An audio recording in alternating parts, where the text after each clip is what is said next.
Merci chers internautes, ravi de savoir que vous êtes encore nombreux de suivre ce nouveau numéro à Grand Plateau. Comme d'habitude, après-midi à Lonazanga Monté, je suis accompagné cette fois-ci de mon frère Nathan Likunda. Nathan, bonjour. Bonjour l'anglais.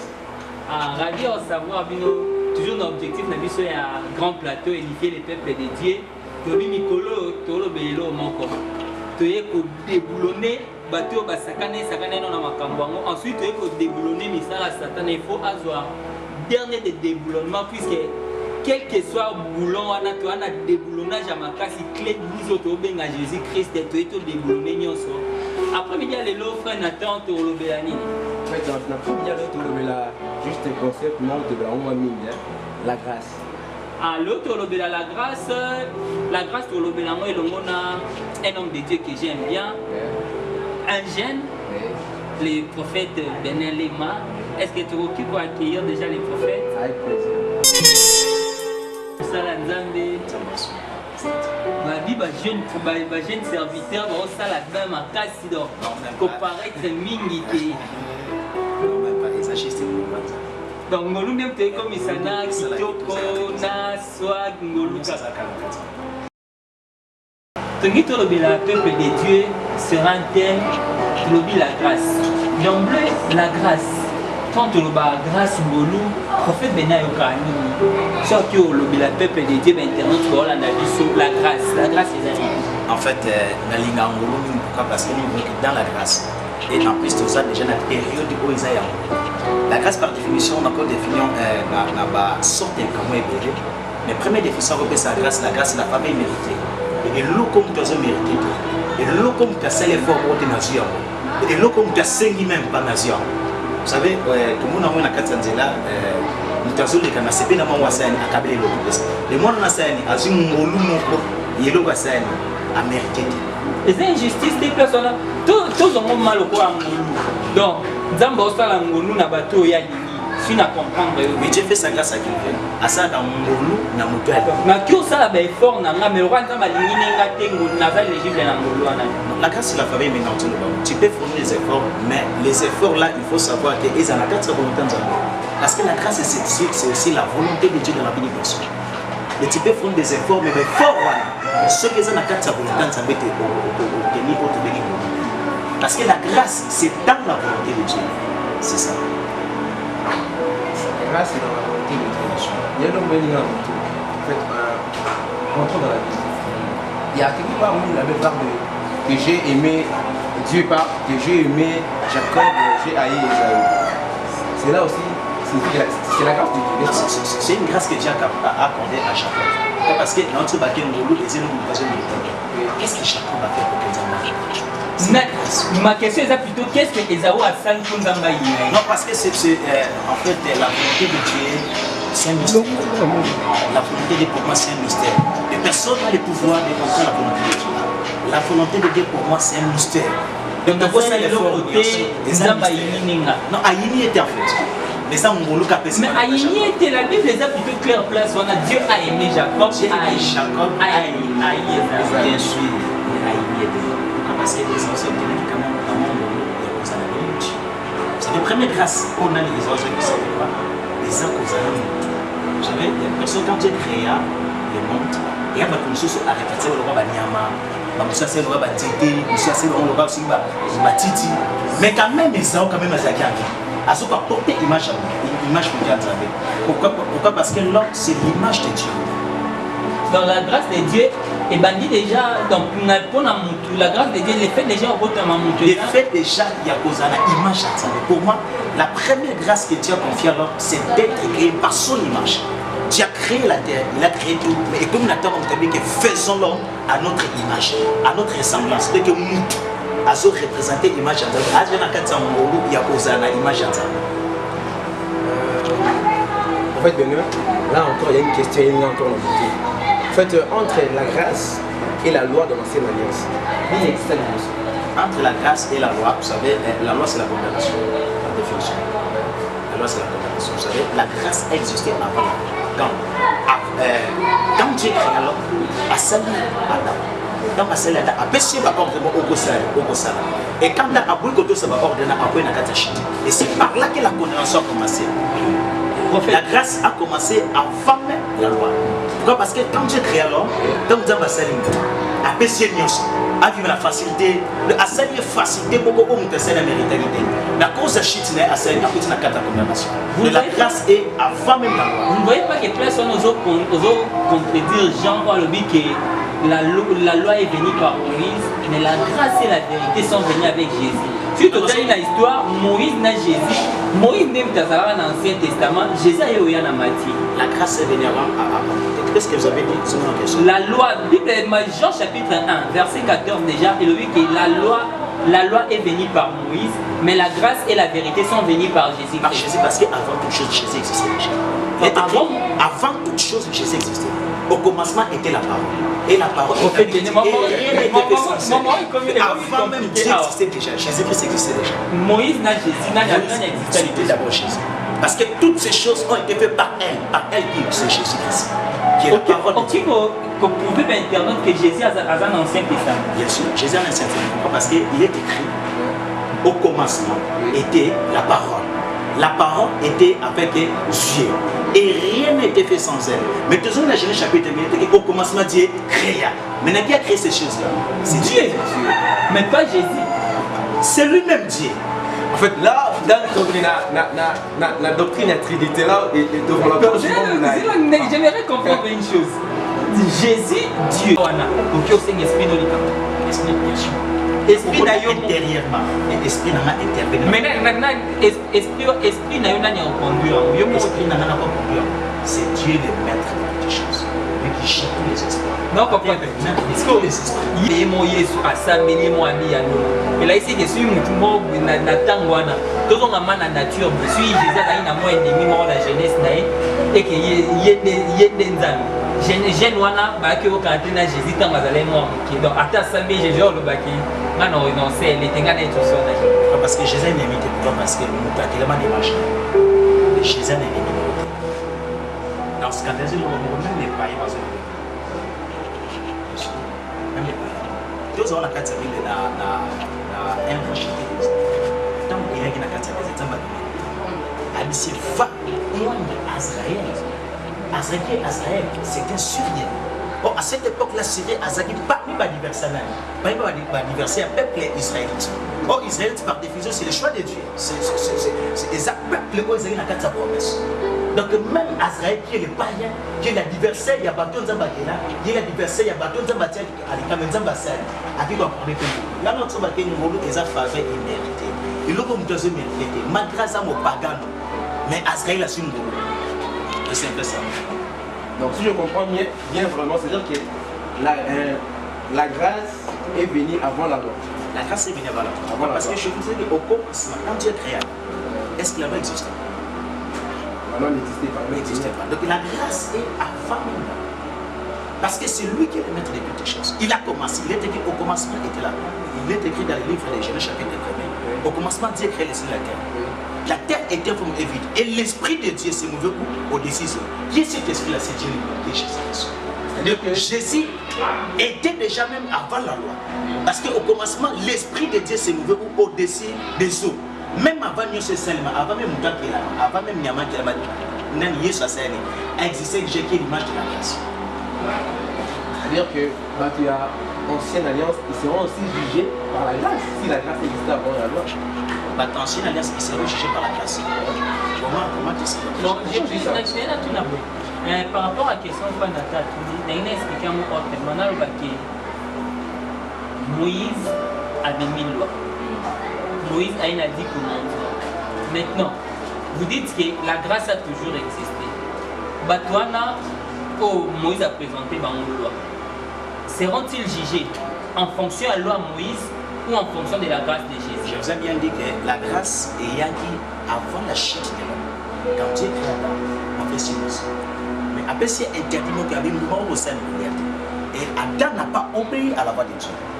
Dans ma deuxième la carte de sa voix de Dieu, il a condamné. Parce que Jésus dit la loi c'est la condamnation. Et Moïse est venu après la chute de l'homme. Si je comprends, simplement on peut dire à nos internautes que la loi c'est l'absence de la grâce. La loi n'est pas une absence de la grâce. La loi, c'est la condamnation. Quelqu'un qui vit dans une loi, c'est quelqu'un qui est condamné. N'expliquons simple. Pour nous, ça va internaute, en fait, naza na singa. Singa tamoro singe katani, singa na benga ngongolo. Singe katani, et au bamba masuton yeso abotani. N'est-ce pas soit dans des places singe zate yango de loi. Yango de mobeko. Grâce à zate na temps. Parce que devenir la seya libeko. C'est lui-même l'auteur de la grâce qui est Dieu. Pessi Moïse libeko pour que peuple parce que besoin yanzan besoin que peuple na base restricta pana. Le bas d'Américain na sa présence na base na ba quoi partenir pana. Et voilà pourquoi Pessi dit commandement pas Moïse pour que tangu sa peuple oya salingulu. Pessi mon commandement pour tangu na kata libeko. C'est après la chute. Tant que Yesu aye, loi Pessi. Pourquoi Christ est mouillé à l'Atikora? Pourquoi? Parce que mes belles connaît Moïse à Pessi. On Nzambe mo apesé pas Moïse, nous mo tanga tous. Et voilà pourquoi le bon Nzamba Nzamba. C'est un Dieu d'amour, à tel que non. Mouta tellement image n'a pas permettre que un anniversaire soit terrassé. Et voilà pourquoi je préfère Ngamoko, Nakoma, Mobeko Ngamoko Nakoma. Qu'est-ce que vous pas encore mon Biwana? Moututa aussi Mobeko. Bien sûr. So Nathan wana bato nyonso bavivre banda Moïse ti Yesu abotami bango nyonso batosi te bango nyonso bakotali te na bakotali te pourquoi parce que batosi te na kati ya mobeko mutu moko te akomai na victoire se bango nyonso bakotali te parce que quand Christ est venu il est dans le ciel so problème nange eza bato baza na Jésus te so sort na bango eza nini par rapport ke bakoki otosa mobeko te na temps wana ngolo eza te sort na après la résurrection de Jésus-Christ événement il y a des morts même qui sont ressuscités. Pourquoi? Parce que le maître de la loi, lui qui est l'auteur de la loi, est venu pour faire quoi? Pour accomplir la loi. Maintenant Barou Bazaki sauvé. Et ce qui n'était pas ressuscité, il est écrit les morts, c'est au pluriel, les morts, tous. Mais donc, en fait, on avait précisé la question. Tous, c'est tous, bango nyonso basekwi mokili yango. Et comment il te coupe? On va y appeler les gens par mon mot qui est mobile, mais c'est du coup. C'est quoi qui n'a pas été en esprit? Non, tu as mon abamoté. Il y a des personnes qui apparaissent là. Mais l'air d'esprit, les gens qui n'étaient que bandits comme nous a sauvé parce que Bible a arrêté le c'est quoi? C'est l'esprit. Et l'eau qu'on a besoin de la tête à bien monter. Nous autres hommes nous a sauvé, mais c'est son esprit. Parce que Dieu lui-même est esprit. Voilà pourquoi Nzambe souci Nzambe na kati ya Dieu et que l'esprit a monté ça les alasso et que bateau basiko qui est en chair même en esprit l'esprit n'a pas mot et que quelque part autre bien na scène d'Abraham et que pour que base la temps ya chichima au besoin ba continue faire mais bah ça quelque part base la nuit temps ya chichima ba ko sapi ça va ensemble na biso est-ce que vous pouvez comprendre? Si on en comprend bien, c'est-à-dire que dans la loi, dans la loi, la grâce y était aussi. La loi. Oui, la grâce était, mais Dieu faisait sa grâce à cette époque-là. Il a dit ça, dans 1 roi chapitre 19, comment est-ce qu'il dit à Israël, le roi Assyrie a son mouru, il était païen, mais son mouru. À cette époque-là, nous avons vu ça dans le monde pendant le temps.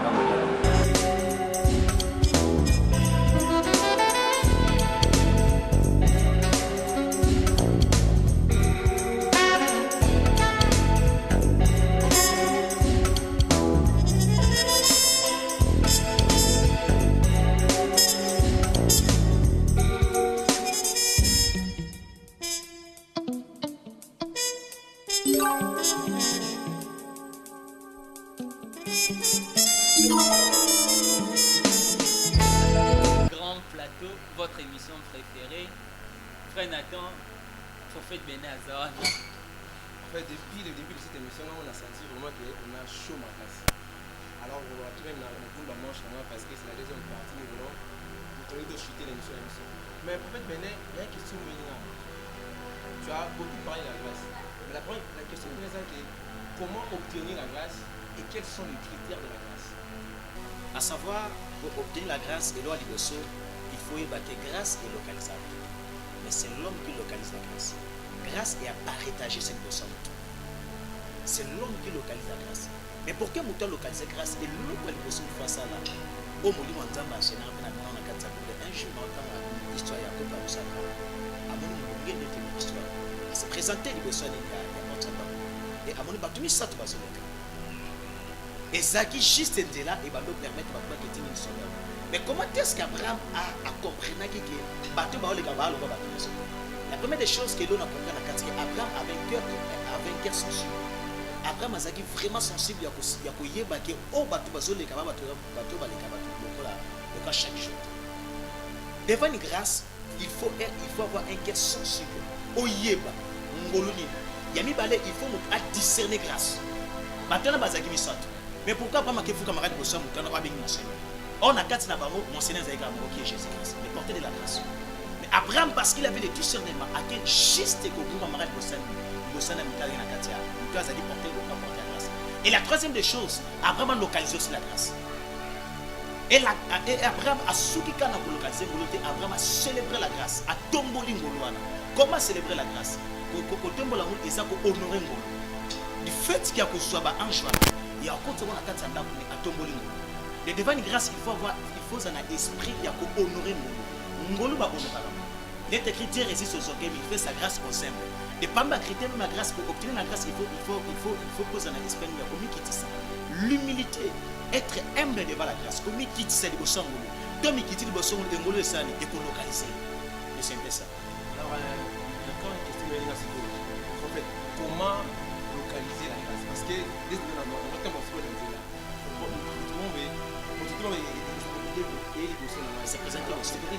il y a un autre bac il y a un autre bac il y a les bossos pour avoir les discernements. Comme on a Exode chapitre 3, Moïse mais à mon avis, j'étais repéré ça, et Ézéchiel. Abi, je vais retourner pourquoi? Qu'on a discerné. Et l'eau qu'on a moins besoin. Parce que c'est l'eau qu'on a besoin. Et l'eau qu'on a besoin, il faut qu'on ait la dimension de discernement. C'est l'eau qu'on a. Et c'est l'eau qu'on a. Et tant qu'on détecte l'eau qu'on a, humilie-toi. Moïse s'humilia devant la grâce. Moïse a ngunza mille besoin. Pourquoi? Parce que à mon niveau, Moïse a l'obina zone. Nous avons l'objectif, de discerner. N'apprendre c'est quoi? De devant une grâce, il faut avoir un esprit de discernement. Il y a un ami dans quatre églises qu'il faut un esprit de discernement. Et bien notre Alexa Bangolo. Et à la serre, nous sommes route en bas du monde parce qu'à Monica Zara qui pointe, à Monica Zara Lora Boé, ah, il y a un maté. Vous savez, même dans une nakata jeunesse, ils sont typés sa coupe Abraham. Sauter la carte Bible que quand Abraham a poussé le bossa barrage. Qu'est-ce qu'Abraham a dit? A bombé le bambou sali, beaucoup de nakata, on a bolé à 4 000 salmi, n'a soukou la minus de ces anges-là, ils ont même salité. Ils même respecté Abraham a posé la capacité de Seigneur. Mais la chose où c'est qu'Abraham a détecté, c'était l'esprit de Dieu. De face à une grâce, il faut un esprit à discernement. Face à une grâce, c'est simple ça. J'ai une question, prophète. Dans le but qui est esprit à discernement.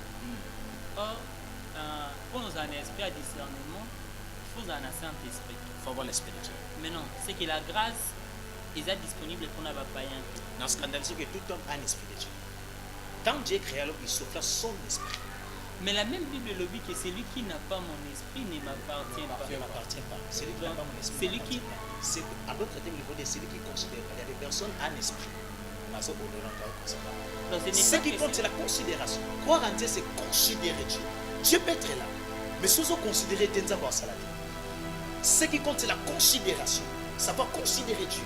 Savoir considérer cet esprit. Parce que tout temps, créatif, un esprit en Zambé. Tout temps, nous devons avoir une image. Il est écrit, faisons notre image. Et assumer que l'esprit a soufflé dans la carte de tout homme a un esprit de Dieu. En fait, lorsque vous parlez que tout homme a un esprit de Dieu, mais moi je voudrais comprendre que l'esprit que les frères voulaient parler, c'est le Saint-Esprit d'abord. Parce que on sait très bien que l'homme a été tripartite. On a l'âme, le corps et puis l'esprit. Mais il parle du Saint-Esprit. Mais notre Dieu est trois fois ça. Quand nous avons basé trois fois ça, faisons l'homme à notre image. Tous on a quatre image en Zambézali, c'est ça. Mais est-ce que nous avons basé ça? Question n'est pas tout. Pour te citer déjà, n'est pas tout. Tant on dit que nous sommes dans l'esprit de Dieu. Mais Jésus a dit que je m'en vais, je vous enverrai un autre consolateur, le Saint-Esprit. c'est mon cas comme dans milimo mibale puisque mutu nyonso bango nyonso bazali déjà na milimo ntango bazwi mpo yesu atindaki ekomi mibale ekomi mibale te juste il voulait activer cet esprit. Pourquoi? Parce que l'esprit est là après la chute de l'homme. Quand l'homme a soumis l'esprit saint et que m'a tristé, parce que tu se sépares quand on a la désobéissance. Tant que tous s'amènent quand on a tant que nous avons la désobéissance à la parole de Dieu, l'esprit a quitté la route, mais l'esprit a commandé plus attristé. L'esprit a commis attristé. Voilà pourquoi Jean n'a cueilli. Mais dans autres David, juste il voulait dire, vous savez la Bible, pour bien comprendre la Bible, il faut avoir l'esprit de discernement. La Bible est ça pour nous bateau basa bateau bateau baebi makambo bateau basa plus basé dans nos sens spirituels. Le juste savait que n'a pas activé loko wana o ilala kina kati na Bible. Pourquoi? Parce que et loko bando séparé bino ngana bino eseni esielo. Très bien, très bien. Tozo comment on a souka émission la biso. Frère Nathan, tu tendre vraiment vers la fin. J'ai une dernière question. Prophète, tu vas attendre la grâce. Est-ce que la grâce nous permet de pécher? La grâce, apôtre Paul on a vraiment chapitre ça. Abila on le péché la grâce sera bonne. C'est-à-dire que je peux pécher. Je peux pécher parce que la grâce sera bonne. À l'objet on casse toujours contente. Abakisi na Romains chapitre 6 à partir de verset. Abiloko là, est-ce qu'on a continué pécher avec moi? Pourquoi tu peux continuer l'eau pour monter à faire des bisous? Et l'eau comme tu as sacrifié, non, pourquoi tu veux continuer? Non, la grâce est venue. C'est la grâce est venue pourquoi? Pour que ça et quand tu s'habilles sur la carte de grâce est liée pour que ça et quand tu s'habilles sur la communion et si la communion est carte de ça et zone s'habille. Mais pourquoi est l'eau comme employé pour que tu comptes la carte de communion et que la zone sur la carte de péché? Ça va, très cher internaute. Tu reviens à Souka, frère Benin, prophète Benin, contact car pour contacter prophète Benin. Pour Ozwana, il faut un numéro 089 24 15 806. Nabandeli plus 243 89 24 15 806. 806. Parce que je suis un esclave de Dieu. À tout heure, au Benganga, téléphone, avec un amaradé pour Ozwana. Bisakoli peut être prophète. Oh, les angles. Parce que dans notre travail, non. Ça va. Tu as une penza na suka tu okuta na prochainement. Numéro ezawanande tolobara na Wise Media. Tu aussi sangoti na suka. Tu déboulonner Satan na mikolo na grand plateau. Tu déboulonner tina suka. S'abonner massivement, aimer, partager vidéo pour peuple de Dieu ezala édifier. Frère Nathan, prophète Benin. Te à la fois prochaine avec le même plaisir. Ciao. Que Dieu bénisse. À la prochaine.